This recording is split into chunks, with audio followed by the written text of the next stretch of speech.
Assalamualaikum warahmatullahi wabarakatuh. Saya Nirma Fauziah, Unit 1, Jurusan Tadris Bahasa Indonesia. Semester 5, Mata Kuliah Pragmatik, Dosen Pengampu Ibu Istiqomah NPD.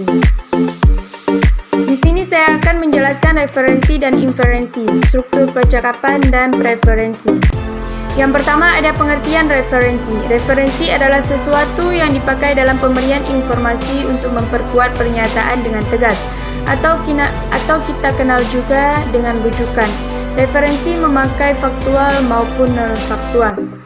Contoh daripada referensi: Smith J. 2005 A. Harvard Referensi London, Jolly Good Publishing. Selanjutnya Smith J. 2005 B. Dutch Cheating Paratich The Hague Holland Research Foundation. Dalam penulisan di atas, kalau kotanya sudah dikenal sebagai kota internasional seperti kota London dan New York, maka yang dikutip cukup kotanya saja.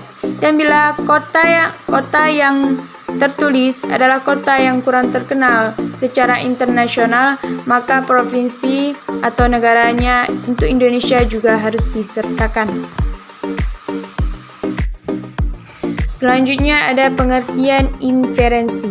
Inferensi adalah tindakan atau proses untuk mendapatkan kesimpulan berdasarkan apa yang sudah diketahui atau diasumsikan. Pernyataan yang diberikan sebagai bukti atau yang diduga mengarah pada kesimpulan dikenal sebagai premis. Contoh dari inferensi: Sally tiba di rumah pukul 15 dan mengetahui bahwa ibunya akan pulang kerja pukul 17. Di saat Sally pulang ke rumah, ia melihat lampu di rumah masih mati. Jadi, Sally dapat menyimpulkan bahwasanya ibunya itu belum pulang. Dan contoh yang kedua, John mendengar alarm asap di rumah sebelah dan mencium bau daging kosong. Nah, di situ John dapat menyimpulkan bahwa masakan tetangganya terbakar atau gosong. Selanjutnya ada pengertian referensi eksofora. Referensi eksofora adalah pengacuan terhadap anteseden di luar bahasa seperti manusia, hewan, alam sekitar pada umumnya, atau acuan kegiatan. Contohnya, mobil saya kehabisan bensin, dia yang mengisinya. Pada contoh di atas, kata dia itu merujuk pada seseorang yang berada di luar bahasa atau yang tidak mempunyai rujukan bahasa. Selanjutnya ada pengertian referensi endofora. Referensi endofora adalah pengajuan terhadap anteseden yang terdapat di dalam teks. Endofora dibedakan menjadi dua, yaitu referensi anafora dan referensi katafora. Pertama, referensi anafora adalah referensi yang diacu atau anteseden lebih dahulu dituturkan sebelum pronomina.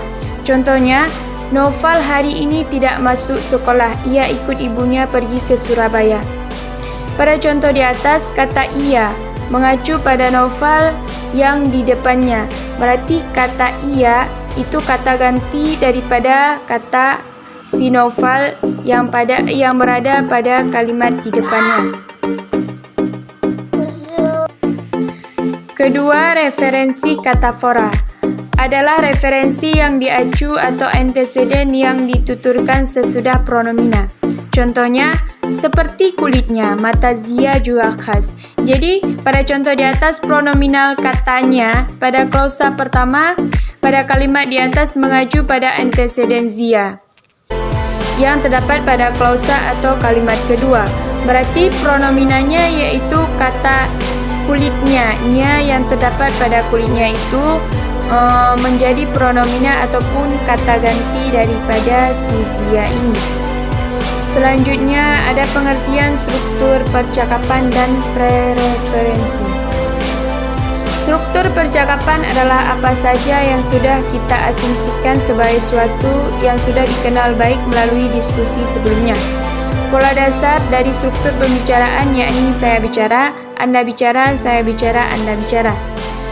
Struktur referensi adalah suatu permintaan atau tawaran, biasanya dibuat dengan harapan bagian kedua adalah penerimaan. Penerimaan secara struktural lebih mungkin daripada penolakan. Istilah ini digunakan untuk menunjukkan pola struktural yang ditentukan secara sosial dan tidak mengacu pada keinginan mental atau emosional individu tertentu. Selanjutnya, teori struktur percakapan menurut Yule beserta contohnya. Teori struktur percakapan menurut Yule ada 5 poin. 1. Giliran bicara. Giliran bicara merupakan proses pergantian peran antara penutur dan petutur dalam suatu percakapan yang tidak terdapat rambu-rambu atau aturan. Contohnya, guru, apa itu puisi? Siswa, puisi adalah salah satu karya sastra yang menggunakan bahasa indah. Guru, ya bagus. Di situ terjadi giliran bicara. Di saat guru bertanya, siswa yang menjawab. Kedua, jeda. Jeda merupakan kesenyapan dalam percakapan yang memungkinkan menandai adanya giliran bicara.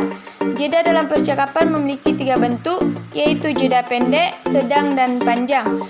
Jeda pendek merupakan kesenyapan pendek sebagai bentuk keraguan-keraguan, dan jeda panjang merupakan kesenyapan panjang. Contoh jeda pendek. Guru, perbuatan buruk apa yang dilakukan Haji Soleh semasa hidupnya sehingga ia masuk neraka? Siswa, perbuatan buruk yang dilakukan Haji Soleh semasa hidupnya sehingga ia masuk neraka yaitu pertama, ia bekerja untuk menghidupi istrinya, maksudnya keluarganya. Kedua, dia tidak beramal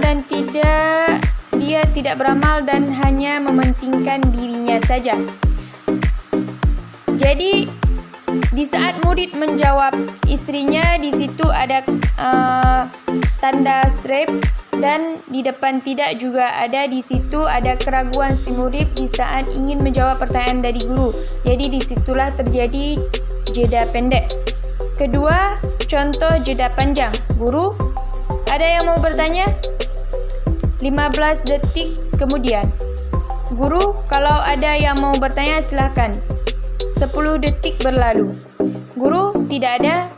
Baik. Ibu akan mereview materi dari pertama sampai akhir. Sebutkan ciri bahasa cerpen. Siswa, saya. Seorang siswa mengacukan tangan. Yang ketiga ada overlaps. Jadi overlaps adalah keadaan penutur dan petutur yang berbicara pada waktu bersamaan. Contohnya, guru. Nah, yang pertama tadi pengertian cerpen, yang kedua ciri-ciri cerpen, dan yang ketiga unsur-unsur intrinsik. Beberapa siswa menyaut gurunya saat berbicara mengatakan unsur-unsur intrinsik saat gurunya mengatakan itu juga. Jadi di situ terjadinya berbicara pada waktu bersamaan. Keempat, back channel. Jadi back channel merupakan respon yang diharapkan penutur kepada petutur atau dapat berupa gerakan tubuh atau isyarat. Contohnya, guru, siapa yang bisa menjelaskan hakikat teks negosiasi? Siswa 1 mengangkat tangan. Guru, silakan Julio. Siswa 1, teks negosiasi adalah proses tawar-menawar. Guru, sambil mengangkat kepala. Siswa 1, yang dilakukan oleh dua pihak untuk mencapai kesepakatan. Guru, ya. Jadi di saat guru mengatakan di situ terjadi gerakan tubuh atau isyarat kepada si siswa supaya menjawab lebih detail. Jadi disitulah terjadi yang namanya back channel. Selanjutnya 5. Pasangan adjasensi. Pasangan adjasensi atau pasangan berdampingan adalah pola yang terjadi secara otomatis dalam percakapan dan selalu terdiri atas dua bagian yang diucapkan oleh pihak yang berbeda. Contohnya, siswa, siap hormat. Selamat pagi Ibu Guru. Guru, selamat pagi, silakan duduk. Jadi disitulah terjadi adjasensi. Ataupun pasangan berdampingan adalah pola yang terjadi saat secara otomatis dalam percakapan.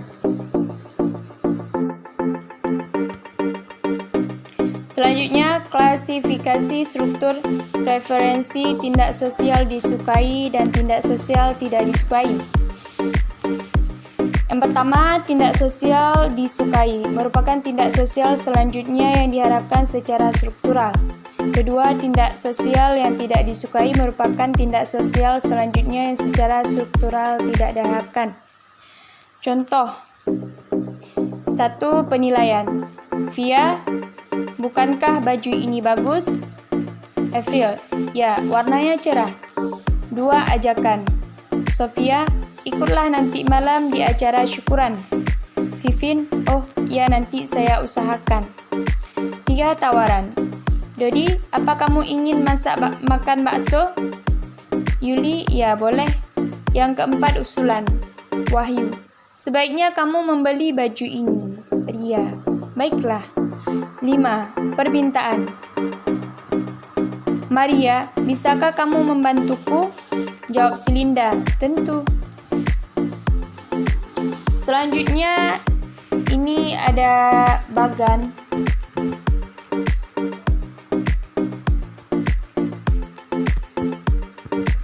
Ini adalah Bagan, pola-pola umum struktur yang disukai dan tidak disukai menurut Levinson 1983. Ini ada bagian pertama yang tadi saya berikan contohnya, yaitu ada penilaian, ajakan, tawaran, usulan, dan permintaan. Jadi bagian kedua yaitu terbagi menjadi 2, yang disukai dan yang tidak disukai. Ada setuju, menerima, setuju, menerima. Tidak setuju, menolak, cenderung tidak setuju, menolak. Nah, itulah penjelasan dari saya. Lebih dan kurang saya mohon maaf. Saya akhiri. Wabillahi taufiq wal hidayah. Assalamualaikum warahmatullahi wabarakatuh.